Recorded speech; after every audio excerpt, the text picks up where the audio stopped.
તો ભાઈ good morning બધાને. કેમ છો? તો લગભગ 15 દિવસ જેવું થઈ ગયું છે આપણે ગાડી હજી પણ આપણે પડી જ છે વર્કશોપમાં અને ક્લેમ રિજેક્ટ થઈ ગયો છે. કારણ એવું આપ્યું છે ભાઈ ગાડી થોડો કાટ આવ્યો છે ને એવું બધું અમુક થોડા બોનો એવું બનાવ્યું છે ક્લેમ કંપનીવાળા. રિલાયન્સમાં બી ઇન્સ્યોરન્સ હતું, 0 ડેપ્રિસિએશનનું ઇન્સ્યોરન્સ હતું. તો પ્રોસેસ એટલા પોકી છે હજી પણ ગાડી વર્કશોપમાં છે. આપણે બીજી ગાડી લઈને ફરીએ છીએ. તો તકલીફ એટલા છે કે એમને એવું કીધું ભાઈ રસ્ટિંગના ઇસ્યુ બતાવે છે. મેં મેલ પણ જોયા, મેલ પણ કર્યા.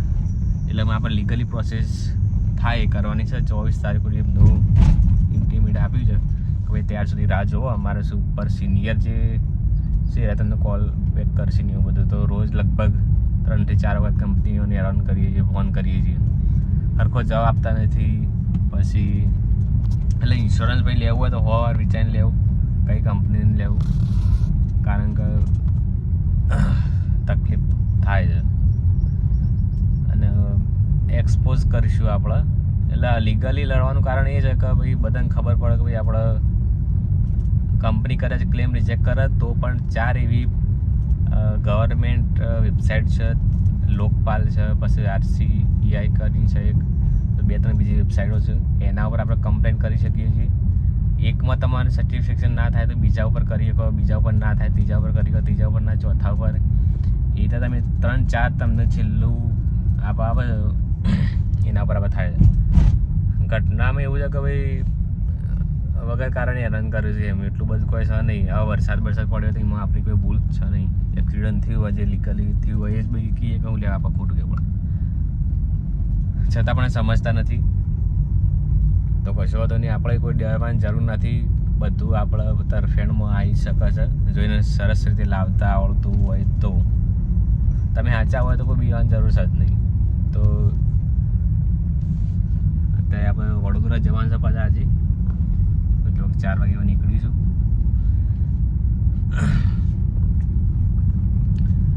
પણ ઇન્સ્યોરન્સમાં ખાસ હું તો કહું છું અને લ્યો તો વ્યવસ્થિત જોઈને લેજો. ડાયરેક્ટ તમે બાય ના કરતા. 10,000નું ઇન્સ્યોરન્સ તમને 7,000 મળતું હોય તો 7,000માં જેમ મળે છે એ જોજો. ડિસ્કાઉન્ટ એમના કોઈ કંપની સાથે ડિસ્કાઉન્ટ આપી દે. જેન્યુઅન પાર્ટ છે બધું.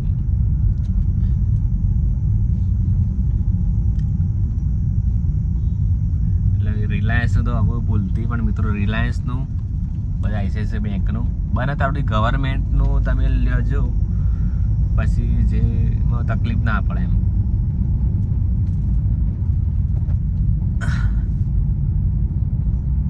થોડું ડેમેજ તો છે પણ એ મિસ મેચિંગ થાય છે, રસ્ટિંગ લાગી ગયું છે અને એવું બધું કીધું એમને. તો થોડું હતું જો તમને કીધું છે. આટલા દાડાથી બહુ હેરાન થઈ છે મેં 10-15 દિવસથી હળંગ ડેલી. એટલે બ્લોગ પણ એમાં નહોતા આવતા. તો અમે થોડું લીગલી પ્રોસેસ કરવાની છે. તો વકીલને આપણે મળી લીધું છે. ઓફિસર કેસ ઠોકી દેવાનો છે. આપણે કોઈ પૈસા જવાના નથી એમાં. જો કેસ આપણે જીતી જઈશું તો ટોટલી તમામ ખર્ચ જે થશે વકીલનો થાય કે તમારે જે બધું પોલિસીમાં મેન્શન જ હોય. પણ આપણે કદી કોઈ વસ્તા છીએ નહીં. પણ આપણે મેં લગભગ 2-2.5 કલાક બગાડ્યા છે પોલિસીમાં. બધું આખું ટોટલી નોલેજ લીધું હોય આપણે પોલિસી કઈ રીતના લેવી અને પોલિસીમાં શું શું લખેલું હોય છે એ બધું આપણે લીધું છે અને તપાસ કરીએ હવે એની. તો લીગલી તો આપણાથી જીતી નહીં શકીએ તો આપણે લખી ના લઈએ છીએ. તો ચલો બન્યા રહો વ્લોગમાં. જો આમ પ્રોસેસ થશે એમ તમને કહી જઈશ. બરાબર? તો આપણે આમ જઈએ છીએ આપણે કલ્પેશ જોડે જઈને થોડું કામ છે પતાવી દઈએ. પછી બપોર નીકળવાનું છે. કાલ પોલીસની એક્ઝામ છે બધા તો જવાનું છે. તો અક્ષયભાઈ કોંગ્રેચ્યુલેશન, પાસ થઈ ગયા પોલીસમાં. બધા મિત્રો જે છે વડોદરા પરીક્ષા આપવા જઈએ છીએ.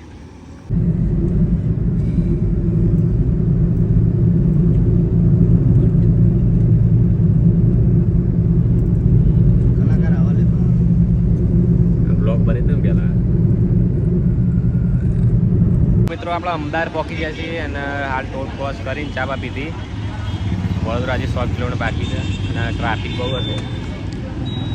તો ભાઈ ઇન્સ્યોરન્સમાં બધા વાત થઈ પાછી એમાં પ્રોબ્લેમ એ આવે છે કે ભાઈ ક્લેમ રિજેક્ટ કરે છે પાછી આપણે કમ્પ્લેન કરી છે એક્ઝિક્યુટિવ ઓફિસમાં એમને અને રિકન્સલ્ટ કરીને અને જવાબ આપશે પણ હજી જવાબ આવીને મારે બાદ આપણી રીતે આમ લીગલી પ્રોસેસ કરવાનું એમને કહી દીધું કે તમે લીગલી પ્રોસેસ કરી શકો છો તો આપણે સંતુષ્ટ છીએ નહીં એમના વાતોથી તો પ્રોસેસ તો કરવાની જ છે તો કરી હાલ તો ચા બા પીધી અને જવામાં છે તમને આગળનું જણાવીશ કંઈ તો છે પણ જિંદગીમાં કદી રિલાયન્સનું ઇન્સ્યોરન્સ ના લેતા તમારો ફોલ્ટ હશે ને તોય રિજેક્ટ જ કરશે ચલો કરીએ હેડો મળીએ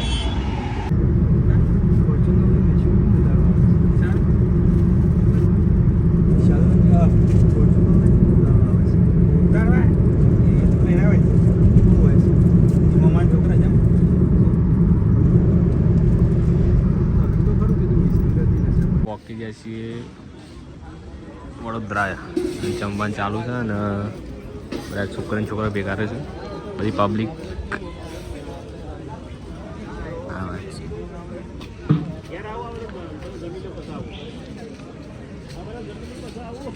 મિત્રો જક્ષય વરસાદ સારો ચાલતો હોય થોડો એક્સપ્લોર કરવા જઈશું વડોદરા એમાં થોડો ટાઈમ મળે તો ટાઈમ જ છે જો કે કરીએ કોઠાડો સેટિંગ ભાઈ આ રીતનો કંઈ માહોલ છે ઠાકોર સમાજની વાડી જોઈ શકો છો બધા સ્ટુડન્ટ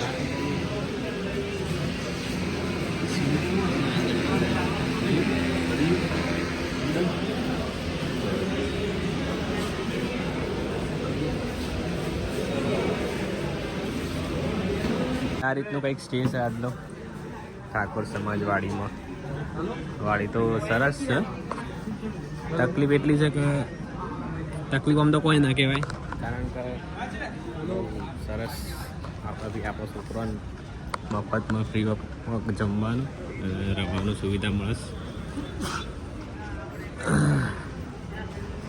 કોઈ આવ્યા ને તો મિત્રો આપણે સરસમાં જમી લીધું છે જમીન ફ્રેશ થઈને બધા ઊંઘવાના છે ત્યાં આપણે ગાડીમાં ઊંઘશું કદાચ તો અમે જોઈએ કેવું રહે છે સુવિધા તો સારી છે પણ પબ્લિક વધી ગઈ છે અમે જોઈએ આગળ શું છે હું નહીં બને રહેજો વ્લોગમાં મિત્રો જોઈ શકો છો બધા 2-3 હોલ બીજા ચાલુ કર્યા છે આ બધું પેક છે ને ઉપરે પેક છે નેચરે પેક છે બહાર બધા બેઠા છે અને આપણી ગેંગ બધી હોય ઊંઘી છે હા રહી